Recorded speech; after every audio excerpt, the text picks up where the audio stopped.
So we are going to begin with this introduction to Talmud. Now I want to give an overview of the overview. Obviously, in 4 sessions, there's only so much we are going to be able to explore in terms of Talmud, and that's why this is called an introductory class. But what I want to be able to convey to you in the 4 sessions, and hopefully you'll all be able to attend as many as possible of the 4, what I would like to complete over the 4 sessions is to give you an idea, number 1, of what the Talmud really is, because it's pretty mysterious to most people, especially if you don't have a background in yeshiva and you haven't formally studied. It's something that people talk about all the time and they quote from all the time, but you may or may not have ever really opened it up and looked at the contents or really engaged with it. So just to understand what it is, historically what it is, structurally what it is, what it looks like. If you open a page of the Talmud, can you at least identify what you're looking at, and so on and so forth. I'd like to be able to impart to you that minimal skill of knowing what it's about. I'd like to be able to better equip you for any further study of the Talmud that you may embark upon than most yeshiva students are equipped, because most students in yeshivot are simply sat down in a classroom and handed a book, and they open the book and they begin studying, and they really don't know where this material comes from, or nobody explains to them what the various tools are on the page of the Talmud. And if you look at it, of course, to the untrained eye, it can be very, very overwhelming. And you have a copy of a page of the Talmud, which unfortunately the copy machine decided to shrink even more than was already shrunk. But you can at least make out the general outlines here. I had to shrink it down because the full page wouldn't have fit on an 8x11, but when it double-sided it shrunk it again.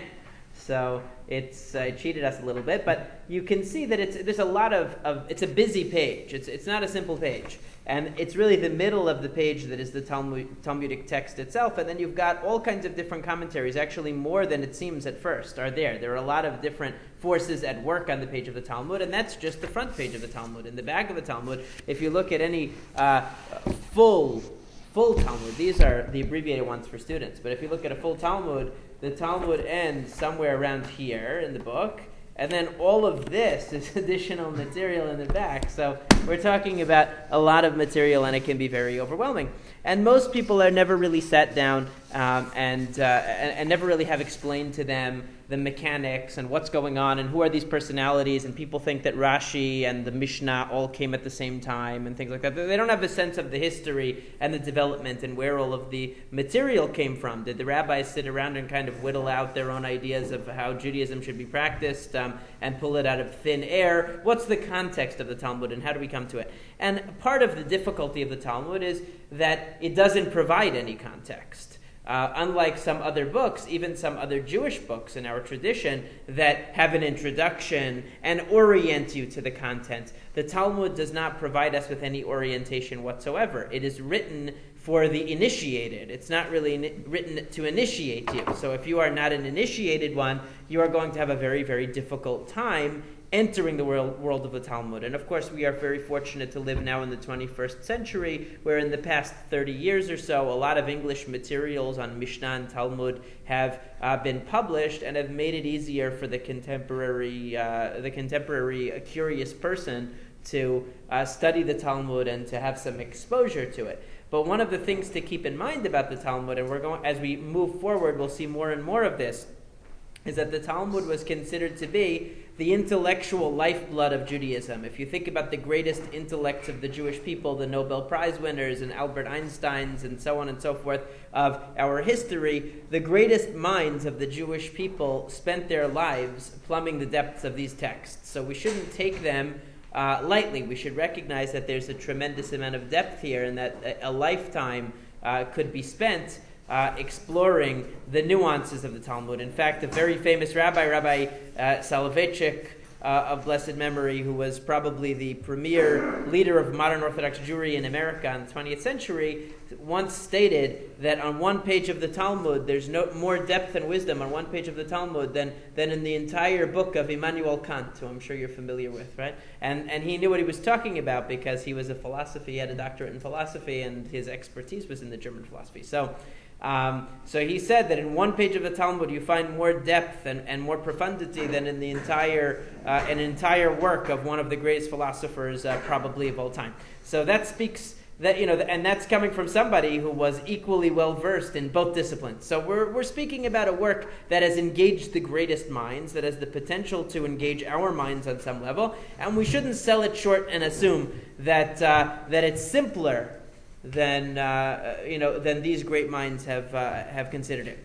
Now, when we take a look at the Talmud, another important factor to recognize is the term Talmud has fallen out of use.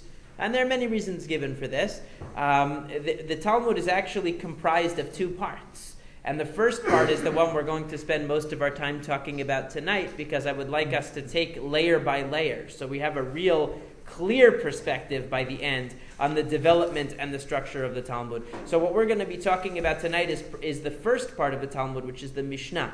And the Mishnah is really the backbone of the Talmud. It's the foundation of the Talmud. And the Gemara is the elucidation of the Mishnah, which is quantitatively the majority of what you see in the volume of Talmud, but not necessarily the essence of it. In other words, the Gemara is busy trying to elucidate the Mishnah. So in a sense, the Mishnah is primary, but the Gemara is quantitatively more extensive. So when we take a look at the reason why the term Talmud was used is because Talmud embraces both of these. It embraces the Mishnah and the Gemara. If somebody says such and such is written in the Talmud, they could be talking about the Mishnah or the Gemara.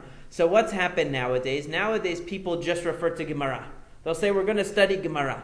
They mean when they say Gemara, Talmud. They don't mean that they're going to ignore the Mishnah and they're only going to study the commentary on the Mishnah. That would be absurd.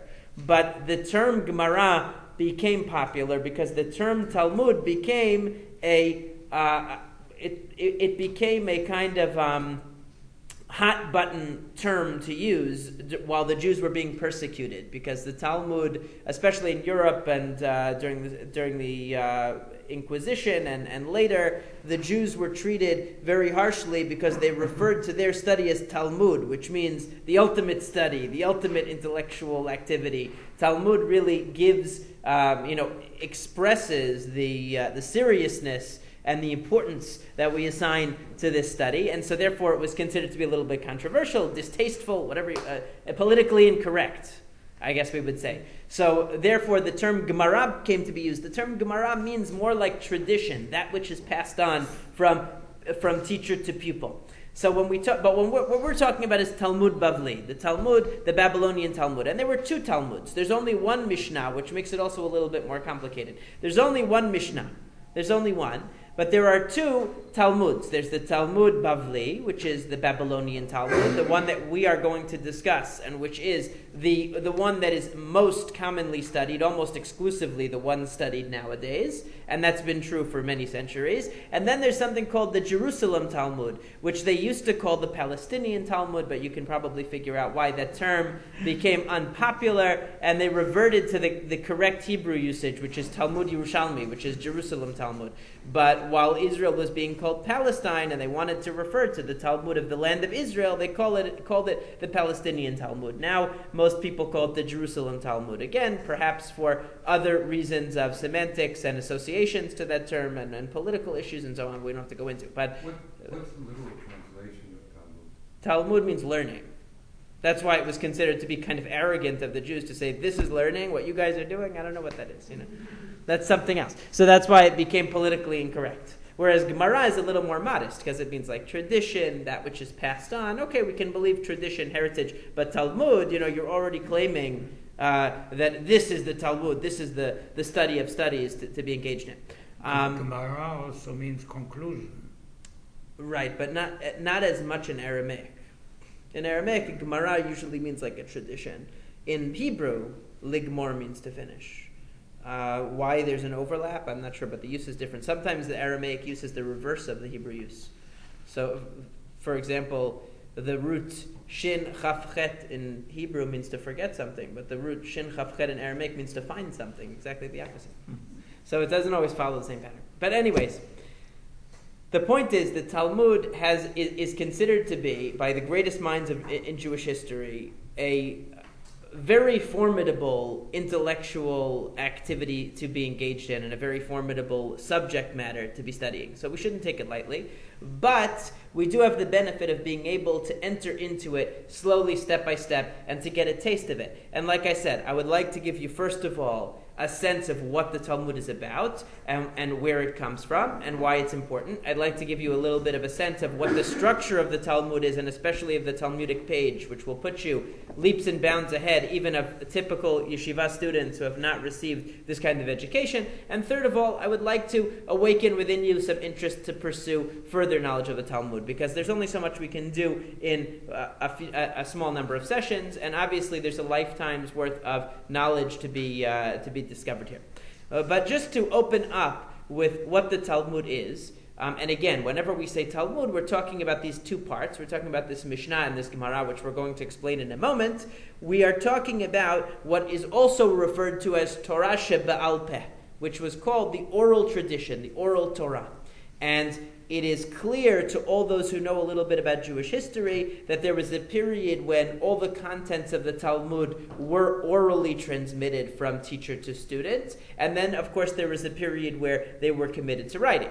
Now, we know that during the Second Temple period, for example, many of the rabbis who are mentioned by name in the Mishnah lived during the Second Temple period, but before there was any such text as a Mishnah. For example, Rabbi Akiva, and pretty much any rabbi who's mentioned by name in the Talmud, or in the Mishnah rather, never got to see his actual statement recorded in the Mishnah because he was already deceased. And it was at the conclusion of the period of the Mishnaic rabbis in around the year 200 CE. We use the term CE to avoid any religious denomination. So CE, 200 CE was when Rabbeinu HaKadosh, he's called in Talmudic literature, our holy teacher, who is a reference to Rabbi Yehuda HaNasi, who was the leading rabbi of that time, decided that the tradition was in a state of peril. It ran the risk of extinction, of being lost. And therefore he stood up and decided to write a very terse and very brief record of the entire oral tradition.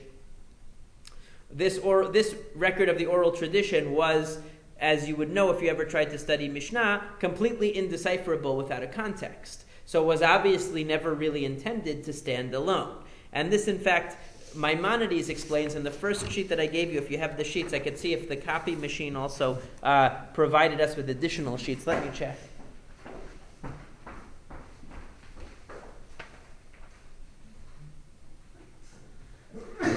This one has a different format because the copy machine had a different feeling today, and it also isn't stapled yet. But anybody who needs them, we have more packets here. I'll separate out.